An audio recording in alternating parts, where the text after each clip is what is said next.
ભરતભાઈ નારીને નારાયણી સ્વરૂપે રજૂ કરી રહ્યા છે.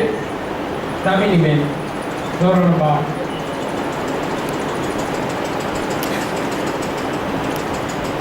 આદરણીય આપજનો, અત્રે ઉપસ્થિત મહેમાનો, નિર્ણયકર તથા મારા સાથી મિત્રો, આ તમારો વિષય છે નારી તું નારાયણી. અગન શિખાસી નારી નિપજે વિકાસ વાતે ન્યારી. દસે દિશાના દ્વારો ગણ્યા કોણ કહે વિચારી. સમયના બદલાતા પ્રવાહમાં ઘૂંઘટ અને પુરખો વગાડી દઈ પોતાના વ્યક્તિત્વનો પરિચય આપનાર સ્ત્રીનું પ્રતિબિંબ સાવ જુદું જ છે.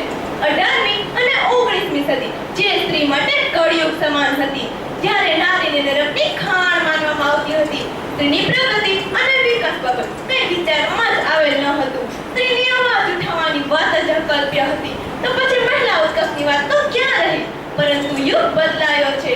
20મી સદીમાં ઝડપથી વધી રહેલા ઇલેક્ટ્રોનિક ઉદ્યોગના સર્કિટ આધારિત એસેમ્બલી લાઇનનો જ્યારથી વિકાસ થયો છે, ત્યારથી પુરુષોના ભારે અને વજનદારની જગ્યાએ મહિલા પ્રતિભા વધુ કારગર નીવડી છે.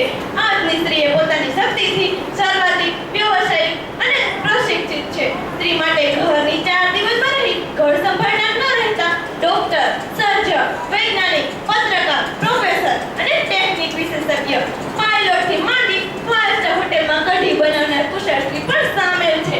અર્થાત દરેક ક્ષેત્રમાં સ્ત્રીએ કુશળતા પ્રાપ્ત કરેલ છે.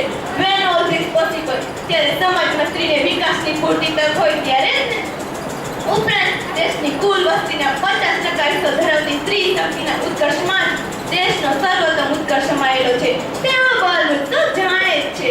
તેથી આપણો પુરુષ પ્રધાન સમાજ, જેમાં સ્ત્રીનું સ્થાન ગૌણ માનવામાં આવતું હતું, સ્ત્રીને મનોરંજન અને સંતતિનું સાધન ગણી ઉપેક્ષા કરવામાં આવતી હતી. સ્ત્રીની બુદ્ધિ ક્યાં, પગની પાનીએ એમ કહી અવગણના કરવામાં આવતી હતી. તે સ્ત્રી શક્તિની સાચી પરખ થતા સ્ત્રી ઉત્કર્ષ માટે અનેક કાયદાઓ ઘડવામાં આવ્યા કે જેથી સ્ત્રીને પોતાની શક્તિ યોગ્ય માર્ગે વાળવાની પૂરતી તક મળે, જેવા કે ભ્રૂણ પરીક્ષણ ગેરકાયદેસર અને સજાને પાત્ર, બાળકીને દૂધ પીતી કરવી, સતી પ્રથા, પડદા પ્રથા, દહેજ પ્રથા વગેરેનો સખત વિરોધ.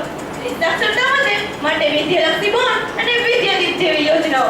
દરેક ક્ષેત્રમાં સ્ત્રી પુરુષને સમાન હક અને તક, સમાન દરજ્જો અને મૂળભૂત સ્વતંત્રતા. 1999માં મહિલા રાષ્ટ્રીય આયોગની રચના. સ્ત્રીના સર્વાંગી વિકાસ માટે હકારાત્મક સામાજિક અને આર્થિક નીતિનું ઘડતર. યુનાઇટેડ નેશન્સ દ્વારા 2002ની મહિલા સશક્તિકરણ વર્ષ તરીકેની ઉજવણી. ધરતી નીપજે સોના ચાંદી, સમંદર નીપજે મોતી. ધરતી નીપજે સોના ચાંદી, સમંદર નીપજે મોતી. નારી લક્ષ્મી રૂપમાન્ય પ્રગતિ પંથે છલકી. તો ચાલો હવે આપણે જોઈએ કે સ્ત્રીઓએ કેટલા ક્ષેત્રોમાં કેટલી પ્રગતિ સાધી છે. સંગીત ક્ષેત્રે પદ્મશ્રીનો ખિતાબ પ્રાપ્ત કરનાર સ્વર સામ્રાજ્ઞી ભારત રત્ન લતા મંગેશકર, ટેસ્ટ ટ્યુબ બેબીનો સફળ પ્રયોગ કરનાર ડોક્ટર હિન્દુજા, કેન્સરનું સફળ ઓપરેશન કરનાર આશાબેન કાપડિયા, નાસામાં અવકાશ સંશોધન ક્ષેત્રે કારકિર્દી વિકસાવનાર સૌપ્રથમ અવકાશયાત્રી સોહામિની દેશપાંડે, કલ્પના ચાવલા, સુનિતા વિલિયમ્સ. આ બધા આંકડાઓ સ્ત્રી સફળતાની ભાષા બોલે છે. પરિવર્તનના પગલો સમી 21મી સદી મહિલાઓની સદી છે અને કહીએ તો કદાચ અતિશયોક્તિ નથી. વર્તમાન સમયમાં સ્ત્રીઓ સફળતાના શિખર પર આઉટ થઈ રહી. વિદ્યા, કલા, વિજ્ઞાન વિષયમાં જગની આંખ ઉઘાડી, ખૂણે ખૂણામાં ધાક જમાવી નથી સવાય નારી.